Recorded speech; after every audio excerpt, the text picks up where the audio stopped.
विद्यार्थी मित्रांनो, structural analysis म्हणजे एसए सिव्हिल मध्ये सेकंड इयर मध्ये इम्पॉर्टंट सब्जेक्ट आहे, ज्याला खूप मुलांचा बॅकलॉग राहतोय. आणि मुलांनो, या सब्जेक्टला आज आपल्याला ज्या मुलांचा हा सब्जेक्ट हा सिव्हिलला फोर्थ सेमिस्टरला येतो, म्हणजे आता बॅकलॉगला आहे. सो हा सब्जेक्ट ज्या ज्या मुलांना स्कोरिंग करायचा आहे, ज्यांचे बॅकलॉग आहे, मागच्या वेळी राहून गेला पण यावेळी काढायचाच आहे, कितीतरी मुलांचा क्रिटिकलला जाऊ शकतो. सो मित्रांनो, काळजी करू नका, या सब्जेक्टला आपल्याला पूर्णपणे आज स्कोरिंग करून घ्यायचं आहे. सो कशा प्रकारे राहिलेल्या दिवसात अभ्यास करायचा, काय काय कशा प्रकारे पेपर लिहायचा, काय काय इम्पॉर्टंट क्वेश्चन विचारले जातात, सगळ्या गोष्टींवरती डिस्कस करण्यासाठी आपल्या स्टुडिओमध्ये आज आपण प्रोफेसर हिरालाल पवार सरांना बोलवलं आहे. सरांचा मातोश्री कॉलेज ऑफ इंजिनिअरिंग मध्ये सर सिव्हिल डिपार्टमेंटला आहे. एसए त्यांनी खूप वेळा शिकवलेला, पेपर चेक केलेला सब्जेक्ट आहे. सो त्यांच्या अनुभवातनं ज्या ज्या गोष्टी सर सांगतील त्या आज लिहून घ्या, समजून घ्या आणि त्यावेळी अभ्यासाला लागा. बघा, तुमचा एसए खूप स्कोरिंग वर निघेल. सो सर, पुन्हा एकदा तुमचं स्वागत स्टुडिओमध्ये. सर, स्ट्रक्चरल अनालिसिस जो सब्जेक्ट आहे त्याला एवढे बॅकलॉग का लागतात सर? पहिला तर प्रश्न माझा हाच असणार आहे. बरोबर सर, सेकंड इयरच्या मुलांना स्ट्रक्चरल अनालिसिस हा सेकंड सेमिस्टरला असलेला सब्जेक्ट आहे. बरोबर. मे बी एसपीपीयूच्या विद्यार्थ्यांना जास्त तर हो. तर त्याच्या आधी त्यांनी मॉस हा सब्जेक्ट पण क्रॉस केलेला असतो. हो. आणि होतं काय सर की मुलांचं तसं बघितलं तर स्ट्रक्चरल अनालिसिस बद्दलचे जे बेसिक फंडामेंटल असतात ना, तिथे बऱ्याच मुलांना प्रॉब्लेम येतो. आता होतं काय की अनालिसिस मध्ये जसं की बेंडिंग मुवमेंट काय असते, शिअर फोर्स काय असतो, शिअर स्ट्रेस काय असतो, या बेसिक कन्सेप्ट त्यांच्या मॉस मध्ये झालेल्या असतात आणि तिथे त्यांना त्या क्लिअर होणं गरजेचं असतं. आणि तिथून जे त्याच्यातनं बाहेर पडतात आणि तिथे ज्यावेळेस त्या बेसिक कडे फोकस करत नाही ना, मग ते पुढे दुसऱ्या गेटला येऊन अटकतात. आणि दुसरं गेट म्हणजे एसए. बरोबर. सेकंड सेमिस्टरला. यस. आणि तिथे या मुलांचा प्रॉब्लेम होतो. मग त्यांना परत त्या बेसिक गोष्टी बघणं, करणं हे तेवढं काय तिथे सिंक्रोनाइज होत नाही. बरोबर. आणि स्ट्रक्चरल अनालिसिस याच्यामध्ये काय होतं की अप टू दी लास्ट तुम्हाला सोल्युशन पूर्ण करावे लागतं. ओके. अर्ध्या स्टेप पर्यंत आन्सर सोडून दिलं मग तो कम्प्लीट झाला असं नसतं. त्याच्यामुळे याच्यामध्ये तुमचं बेसिक फंडामेंटल असणं गरजेचं आहे. मग बेसिक फंडामेंटल काय, तर ज्या मुलांना स्ट्रक्चर अनालिसिस डिफिकल्टी आहे त्यांनी आधी मी सांगतो त्या बेसिक फंडामेंटलला बघा.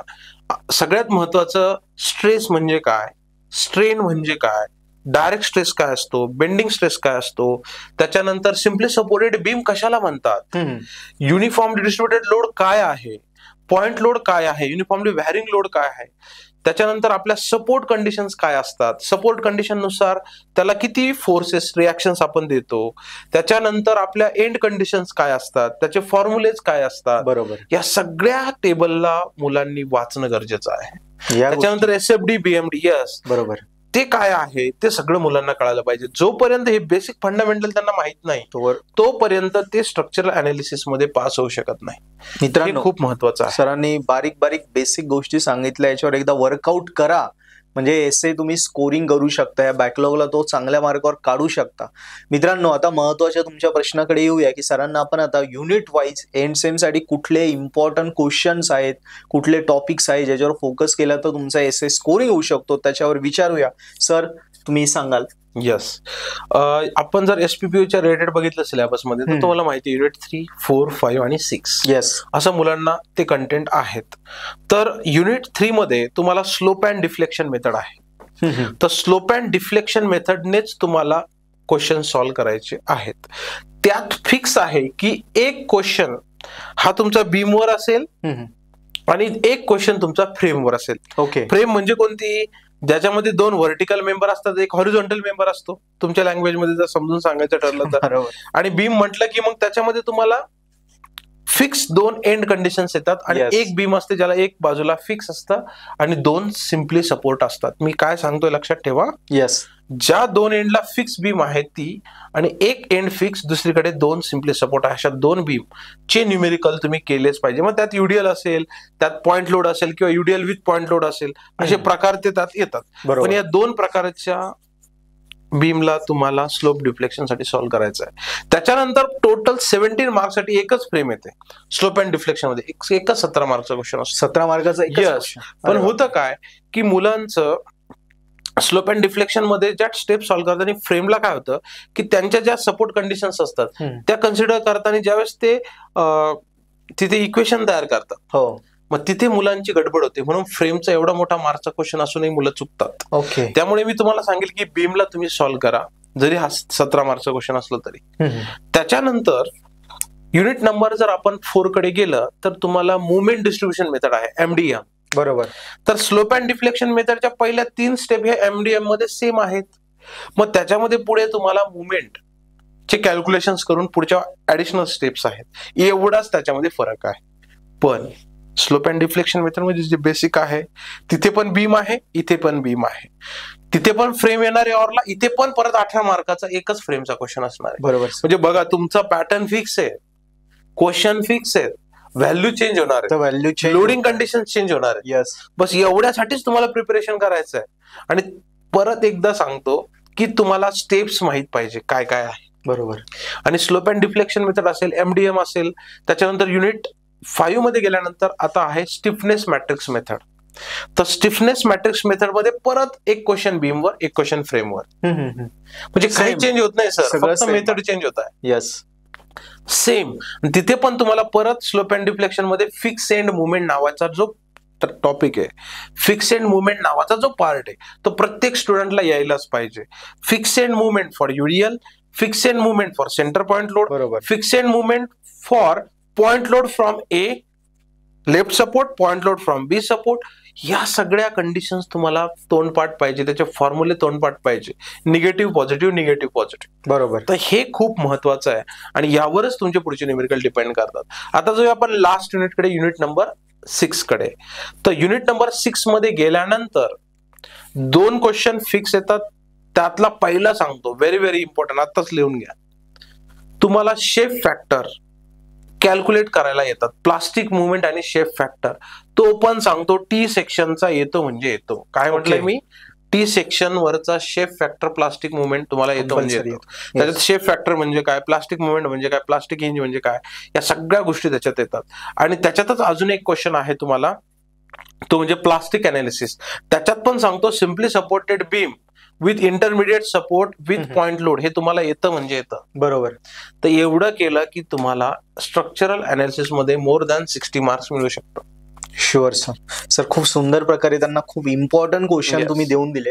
सर, आता अजून एक प्रश्न राहील माझा, की आता ज्या मुलांना आता स्कोरिंग करायची, ऑब्व्हियसली बॅकलॉगचा पेपर आहे, पण तरी त्यांना वाटतंय 60 अबो जायचं, सो त्या केसमध्ये काय काय चुका मुलांनी टाळाव्यात? एसए मध्ये काय काय चुका होता पेपर? एसए मध्ये सगळ्यात महत्वाची चूक असते की त्याला फिक्स एंड मुवमेंटच माहित नसते. प्रत्येक कंडिशनची, प्रत्येक लोडिंग कंडिशनची फिक्स एंड मुवमेंट माहित नसते. फिक्स एंड मुवमेंट चुकते आणि पुढे स्टेप्स माहित असूनही उपयोग होत नाही. बरोबर. म्हणून सगळ्यात महत्वाची काळजी आहे की मला सेंटर पॉइंट लोड असेल, युडियल असेल किंवा पॉइंट लोड फ्रॉम सपोर्ट असेल, या केसमध्ये फिक्स एंड मुवमेंट कशी घेतात हे मला माहितच पाहिजे. आणि ते पण स्पॅन वाईज व्यवस्थित तुम्हाला ते सॉल्व्ह करता आली पाहिजे. दुसरी गोष्ट, तुम्ही ज्यावेळेस लास्टला बेंडिंग मुवमेंट डायग्राम ड्रॉ करता, शिअर फोर्स डायग्राम ड्रॉ करता, त्यावेळेस त्या लोडिंग कंडिशननुसार, युडियल असेल, पॉइंट लोड असेल, फ्रेम असेल, तर त्याच्यामध्ये ती डायग्रामचा शेप कसा आहे हे बघून जा. ते चुकल्यामुळे पण मार्क्स रिड्यूस होतात. करेक्ट. ह्या सगळ्या गोष्टी यांनी करणं गरजेचं आहे. आणि दुसरं म्हणजे यांचं प्रॅक्टिस ऑफ कॅल्क्युलेशन्स. कारण एसए हा असा सब्जेक्ट आहे की ते नंबर ऑफ कॅल्क्युलेशन्स आहेत, number of calculation. Example 17 correct repeated steps आहेत. आणि तिथे मुलं काय करतात, प्लस मायनस साईन घेताना चुकतात आणि प्रॅक्टिस नसल्यामुळे कॅल्क्युलेशन चुकतात. जस्ट वाचतात ना, सोडवत नाही. सोडवायला पाहिजे. ऍटलिस्ट वन्स तुम्ही एक प्रकार सोडवलाच पाहिजे. बरोबर. सर, PYQ किती करायला पाहिजे पुराणी? मी सजेस्ट करेल की तुम्ही मागचे 3 क्वेश्चन पेपर बघायलाच हवे. Yes, with option. येस, कारण कसं असतं, एक जनरल थिअरी आहे की दोघांमध्ये जज होत नाही. काय असतं, हा म्हणतो येस, हा म्हणतो नो. बरोबर. इथे 50% चान्सेस असतात. बरोबर. पण ज्यावेळेस मी तिसरा त्याच्यामध्ये घेतो ना, मग याच्यात पॉसिबिलिटी वाढते, येसची की नो की. मग आपण तिथे लगेच फायनल डिसिजन देऊन टाकतो. म्हणून 3 PYQ माझे असायलाच पाहिजे. 1 पण नको, 2 पण नको, पण 3. मग 3 मला जज करून देतो की यस, पॉसिबिलिटी मेजॉरिटी कोणाची जास्त आहे. बरोबर. Yes, so that's why 3 PYQ is very very important. नक्कीच. सुंदर सर, खूप सुंदर प्रकारे तुम्ही मार्गदर्शन दिलं. आणि मला खात्री आहे सर की जे पोरं आता बॅकलॉगचेच पोरं आहे, जे व्हिडिओ बघत असतील, सो त्यांना एक लास्ट घाबरलेले आहेत सर, सो त्यांना काहीतरी तुम्ही सांगा. सगळ्यात महत्वाचं म्हणजे PYQ बघितल्या घाबरून जायचं नाही. PYQ बघितल्या एक पेपरवर लगेच अनालिसिस करायचं की कोणता टाईप किती वेळा आलाय. बरोबर. आणि त्याला 100% मार्क करून घ्यायचं आणि त्याचेच क्वेश्चन फक्त प्रॅक्टिस करायचे. येस. आणि प्रॅक्टिस केल्यानंतर ठरवायचं की एवढं केल्यावर किती मार्क्स मिळतात. मग तुम्हालाच कळेल की अरे 50 मार्काच्या वर कॅल्क्युलेशन येऊन गेलं, मग का घाबरायचं. Correct. So that is most important. Yes. So मुलांनो, सरांनी ज्या गोष्टी सांगितल्या त्या लिहून घ्या, प्रश्नपत्रिका घ्या, लगेच कामाला लागा. एसेचं बिलकुल टेन्शन नका घेऊ. आणि तुम्हाला वाटतंय की मला खरोखर स्कोरिंग करायचं, सरांनी एवढ्या सुंदर प्रकारे सांगितलं, सरांकडूनच तुम्हाला जर एसे शिकायचं असेल तर नक्की तुम्ही पर्पल हॅट ऍप्लिकेशन डाउनलोड करा, ज्याच्यामध्ये सरांनी पूर्ण व्हिडिओ लेक्चरचा कोर्स दिला आहे. त्यात ईच अँड एव्हरी टॉपिक जे डिस्कस केले ते शिकवलेलं आहे एकदम सोप्या पद्धतीने मराठीमध्ये, विथ PYQ आहे. त्याच्यात एक PYQ सॉल्व आहे, पेपर पॅटर्न आहे, नोट्स आहे, सगळ्या गोष्टी दिल्या आहे. सो या संदर्भात सुद्धा तुम्हाला काही माहिती लागली, तुम्ही खाली कॉन्टॅक्ट आहे, कॉल करू शकता, माहिती घेऊ शकता आणि पर्पल हॅट ऍप्लिकेशन डाउनलोड करून अभ्यास करून तुमचा एसे स्कोरिंग करा. तसं हा व्हिडिओ जास्तीत जास्त फ्रेंड्सला सजेस्ट करा, जेणेकरून एसे हा प्रत्येकाचा स्कोरिंग व्हायलाच पाहिजे. So thank you sir once again. Yes.